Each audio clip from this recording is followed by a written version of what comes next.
प्रेक्षकांनो, शेवटी प्रतिशोध या मालिकेमध्ये भूतकाळाची रहस्य उलगडली गेलीच ती कशी हे पूर्ण डिटेलमध्ये ऐका। सुरुवातीला आपण बघतोय की ह्या सत्यजितने विश्वजितला आबांना ओलीस ठेवून ब्लॅकमेल केलंय। शेवटी सत्यजित विश्वजितला घरी आणण्यात अगदी काय म्हणता येईल यशस्वी झालाय। आता हा विश्वजित म्हणतोय की मी येते तिथे, तू आबांना काही करू नकोस। त्यावर सत्यजित म्हणतो नाही, मी तुला गाडी पाठवेल, गाडीत बसूनच यायचं, मला तुझ्यावर विश्वास नाहीये आणि तसंही तू भालेकर आहे, काही झालास तरी माझा भाऊ आहेस, चालत यायचं नाही, ते आपल्याला शोभणार नाही। आणि त्याने फोन ठेवलाय। ममताताई तयार झाल्या तिथे सत्यजितकडे जायला बंगल्यावर। आता हा कोत्याला सांगतोय सत्यजित की जा तिथे जाऊन विश्वजितला घेऊन ये। कोत्या म्हणतो विश्वजित म्हणजे कोण साहेब? त्यावरती सत्यजित म्हणतो तीच ती ममता मानव, तू भेटला होतास ना, तुझे कार्यकर्ते भेटले होते, तीच ती तृतीयपंथी। कोत्या म्हणतो साहेबांना दवाखान्यात तरी दाखवा। तर सत्यजित म्हणतो सांगितलं ना, धू म्हणलं की धुवायचं। बोलके सत्यजितला आराम करायला सांगतोय। असो, आता खूप प्रतीक्षा न बघता प्रतीक्षा भालेकर आज हजर आहेत। ऑनलाईन मीटिंग झाली आहे कॅमेऱ्यावर, जरा उशीर लागतो कनेक्ट व्हायला। तेव्हा अविनाश म्हणतो काय झालं? मीरा म्हणते सर लॉंग डिस्टन्स आहे ना म्हणून। आता अविनाशने सुरुवातीलाच सगळ्यांची ओळख करून दिली आहे प्रतीक्षा महाजनची, नरे, मीरा आणि तो स्वतः। आणि त्याने हेही सांगितलंय की मी तो मुलगा आहे जो पार्टीमध्ये सगळ्यांना त्या दिवशी सर्व करत होता, म्हणजे रघुनाथ काकांचा जे ड्रायव्हर होते त्यांचा मी मुलगा। प्रतीक्षा म्हणते ओ अच्छा, आठवलं मला, रघुनाथ काकानं तेच ड्रायव्हर होते ते, हो आठवलं। तर आता अविनाशने एक एक प्रश्न विचारायला सुरुवात केली आहे। त्या रात्री नेमकं काय झालं होतं, तुम्ही आम्हाला सगळं डिटेल सांगाल का? म्हणजे त्या रात्री तिथे कोण कोण होतं? त्यावर प्रतीक्षा महाजन यांनी सांगितलंय म्हणजे सत्यजित सोडून जवळपास सगळेच हजर होते आणि शर्मिष्ठाचा वाढदिवस होता। खरं तर एक दिवस आधीच तो साजरा करण्यात आला। केक कटिंग करण्यासाठी किचनमधनंच नाईफ आणण्यात आला होता। त्या काळी प्लास्टिकचे कटर नव्हते ना केक कापण्यासाठी, किचनचेच नाईफ वापरण्यात यायचे, त्यामुळे तो किचनचाच नाईफ केक कटिंगसाठी आणला होता। आणि तिथे मानसी पण आली होती। शर्मिष्ठा आणि मानसीमध्ये जोरदार भांडणं झालेत। प्रेक्षकांनो, इथे मध्ये मध्ये त्यांनी शॅडो दाखवल्यात सगळ्या की त्या रात्री नेमकं काय झालं। आता अविनाश विचारतो नेमकं भांडणाचं कारण काय होतं, का भांडल्या त्या दोघी जणी?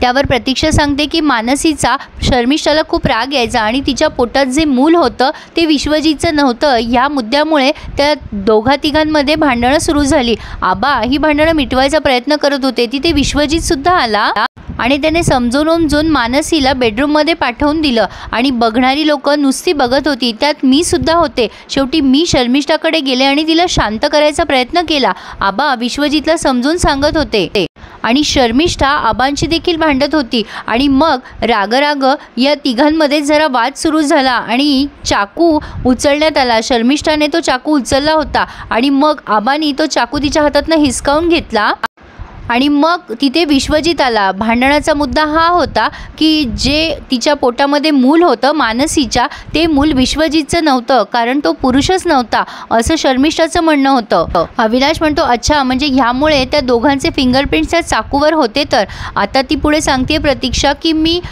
शर्मिष्ठांना समजावून सांगितलं, त्यांना कसं बसं समजावून मी हॉलमध्ये आणलं आणि त्या शांतच झाल्या आणि त्या म्हणाल्या मी निघते आता। पण तो चाकू त्या हॉलमध्ये घेऊन बाहेर आल्या। मी बाजूला वळते तोवर त्या दुसरीकडे गेल्या होत्या, म्हणजे त्या मानसीच्या बेडरूममध्ये गेल्या होत्या आणि मला जोरात एक किंकाळी ऐकू आली। मी तशीच धावत सुटले आणि जाऊन मानसीच्या बेडरूममध्ये बघते तर काय, मानसी रक्ताच्या थारोळ्यात खाली पडलेली होती आणि शर्मिष्ठाचा हात रक्ताने माखलेला होता। मी खूप घाबरले आणि घाबरतच तिथेच उभी होते, पण शर्मिष्ठा माझ्या जवळ आली आणि लगेच तिने मला धमकवायला सुरुवात केली, कोणाला काही सांगितलं तर तुझाही खून करेल। आता हे ऐकल्यानंतर मी खूप घाबरले होते। अविनाश म्हणतो म्हणजे हा खून शर्मिष्ठानेच केलेला आहे हे कन्फर्म झालंय? तर विश्वजित पण तिथे होते ना? त्यावरती प्रतीक्षा म्हणते हो विश्वजित तिथेच होते। पण नरे म्हणतो मॅडम तुम्ही ऑन द स्पॉट बघितलंय, पण चाकू भोसकला तेव्हा नाही ना बघितलं तुम्ही, कशावरनं शर्मिष्ठानेच तो खून केला असावा, तुम्ही नंतर पोहोचल्या ना? प्रतीक्षा म्हणते मग तिने मला का धमकवलं की तुझा ही खून करेल, या शब्दाचा काय अर्थ झाला? म्हणजे नक्कीच तिनेच खून केला असणार ना? मी खूप घाबरले। मग मीरा विचारते तुम्ही हे सगळं तेव्हाच पोलिसांना का नाही सांगितलं? त्यावर प्रतीक्षा म्हणते मी सत्यजितला फोन केला होता लगेच, सत्यजित तिथे नव्हता, तो बंगळूरला गेला होता, तेव्हा त्याने मला गप्प बसायला सांगितलं। मी सत्यजितला खूप घाबरत होते तेव्हाही आणि आजही घाबरते। मी नंतर पुन्हा मदतीसाठी म्हणून सगळ्यांना बोलवलं, मानसीच्या बेडरूममध्ये गेलो तेव्हा विश्वजित तो चाकू घेऊन उभा होता। अविनाश म्हणतो म्हणजे विश्वजितने त्या मानसीच्या पोटातनं तो चाकू काढला, म्हणजे काढायचा प्रयत्न केला ना? प्रतीक्षा म्हणते कदाचित हो. आता मीरा विचारते की मानसी प्रेग्नेंट होती ना?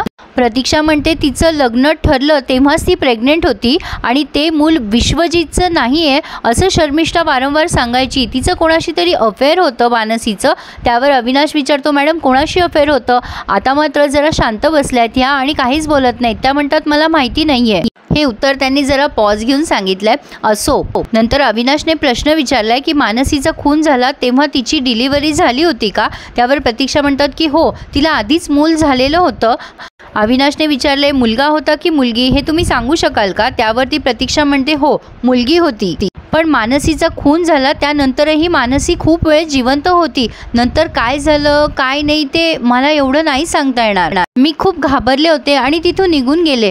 पण मिस्टर अविनाश, मी तुम्हाला एक बाहेरचा प्रश्न विचारू शकते का? त्यावर अविनाश म्हणतो हो ऑफकोर्स मॅडम. आता त्या विचारतात की सत्यजित कसे आहेत? अविनाश म्हणतो कसे असणार, तुम्हाला सांगायचं झालं तर बरे आहेत आणि तसं खरं सांगायचं झालं तर त्यांना बोन मॅरोचा कॅन्सर झाला आहे. प्रतीक्षा म्हणते शेवटी दुष्कृत्याचे परिणाम इथेच भोगावे लागतात. बाकी त्या काही बोललेल्या नाही आहे. आणि नंतर त्यांनी अविनाशला सांगितलं आहे की मी तुमच्याशी सिक्रेटली काही बोलू शकते का एकट्यामध्ये? अविनाश म्हणतो हरकत नाही आहे. आणि अविनाशने नरेला आणि मीराला बाहेर जायला सांगितलं आहे. नरे आणि मीरा बाहेर गेल्यानंतर अविनाश म्हणतो हं मॅम तुम्ही आता बोलू शकता. त्यावर प्रतीक्षाने त्याला विचारले की तुम्हाला एक सांगायचं होतं, जेव्हा मी किंकाळी ऐकली मानसीचा खून झाला त्यावेळेला मी जेव्हा आत धावत होते तेव्हा कुणीतरी एकजण जोरात पळत गेलं माझ्या समोरून. मला ते दिसलं नाही. पण आता अविनाश म्हणतो नेमकं पुरुष होतं की स्त्री? त्यावर प्रतीक्षा म्हणतात की पुरुषच होता. तो माझ्यापासून लांब अंतरावर असल्यामुळे मला व्यवस्थित दिसला नाही, बस हेच सांगायचं होतं. अविनाश म्हणतो thank you madam for your cooperation. आता अविनाशला जे साध्य करायचं होतं ते त्याने साध्य केलं आहे. शर्मिष्ठा वर्दे या खुनी आहेत हे सिद्ध झालं. सत्यजितच्या बायकोने हे सगळं स्टेटमेंट दिल्यामुळे आता अविनाश खूप खुश असतो. नरे आणि मीरा आत आले. नरे म्हणतो सर सांगा ना काय बोलले त्या सिक्रेट तुम्हाला, म्हणजे काही सिक्रेट म्हणजे नेमकं आहे काय? अविनाश म्हणतो काय नरे सिक्रेट आहे आणि सांगा पण म्हणताय. तुम्हाला माहिती आहे मला सस्पेन्स किती आवडतं, हे पण सस्पेन्सच आहे. आता शर्मिष्ठा वर्देला आजची रात्र शांत झोपू द्या आणि सकाळी तिला अटक करा. वॉरंट तयार करा नरे, रात्रीच वॉरंट तयार करून ठेवा. शेवटी शर्मिष्ठा वर्दे या मानसी सरनाईक खून प्रकरणात दोषी आढळल्याच आणि मी माझं सस्पेन्शन व्हायच्या आत त्यांना पकडलंय आणि सिद्ध केलंय. सो प्रेक्षकांनो इथे हा रिव्ह्यू पूर्ण झालाय. पुढे आपण बघतोय नरे शर्मिष्ठाकडे जाऊन पचकलाच हे सगळं आणि शर्मिष्ठाने पुन्हा तिची खेळी खेळायला सुरुवात केली आहे. तिने नरेजवळ काहीतरी दिलंय, काय ते कळलं नाहीये. पण आता आपण बघतोय की हे विश्वजित आलेत बंगल्यावर भालेकरांच्या आणि पुन्हा एकदा सत्यजित विश्वजितच्या समोरच आबांना मारायचा प्रयत्न करतोय. आता विश्वजितला असह्य झालंय आणि त्याने सानकण सत्यजितच्या कानाखाली आणली आहे. प्रेक्षकांनो या सगळ्या भूतकाळ प्रकरणी माझा एक अंदाज आहे की सत्यजितच खुनी असावा मानसीचा. हे सगळं कदाचित सत्यजितला प्रोटेक्ट करण्यासाठी सुरू असावं असा माझा अंदाज आहे. तुम्हाला काय वाटतं मला नक्की कमेंट करून कळवा आणि प्लीज आपल्या चॅनलला सबस्क्राईब करायला विसरू नका.